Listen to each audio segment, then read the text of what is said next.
Tip number 1, always highlight items.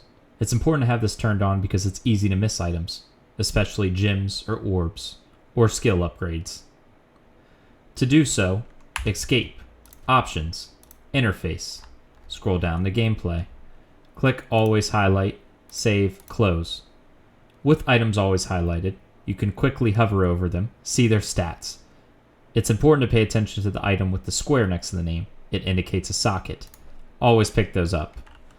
Additionally, you want to pay attention to items that show quality.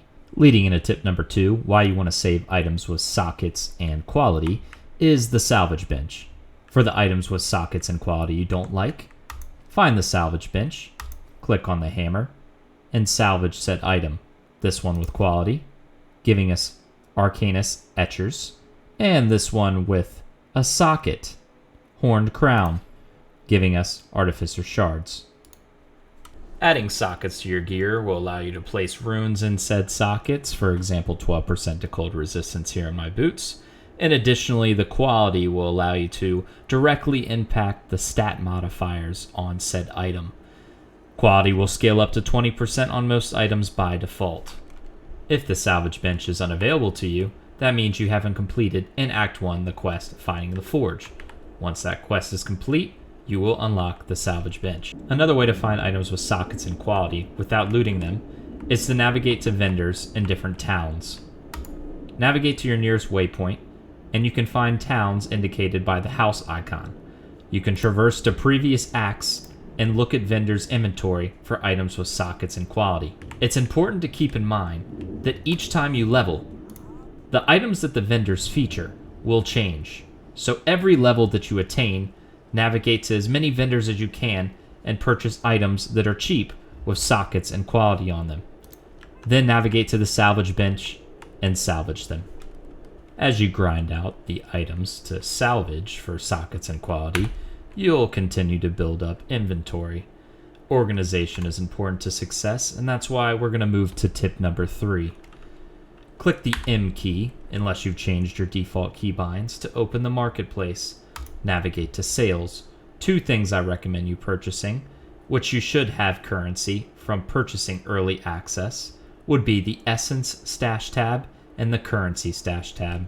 After purchasing, you will now have the Currency and Essence Stash tabs in your stash.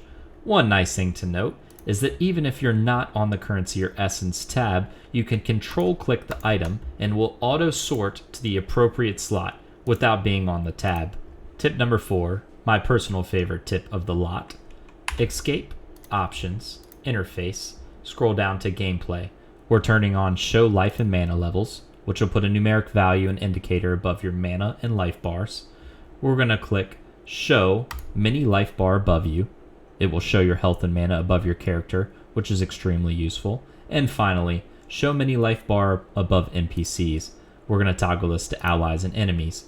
I'm a minion class being a witch, which is nice to have above, pun intended, health bar on my minions, and of course the enemies that I fight. This brings us to tip number 5. Most people are leaving gold or gold opportunity in items on the ground. As you see, I can't pick up anything because my inventory is full. Rather than letting these items rot, including this important one with quality on it that we can salvage, you can create a portal to town in the middle of your map progress. Maps with 2 or more entrances will reset after 15 minutes, so you have that much time in town to do what you need to do. Maps with 1 or less entrances reset in 8 minutes. Upon returning to town, talk to the hooded one, identify the items for free, sell and salvage what is needed. Once complete with selling and salvaging, return through your portal, pick up the items that you left, and continue to complete the map until you fill your inventory again. Rinse and repeat. Thanks for tuning into the video. Hopefully you learned something new. Hit the subscribe button to continue to see guides and tip videos.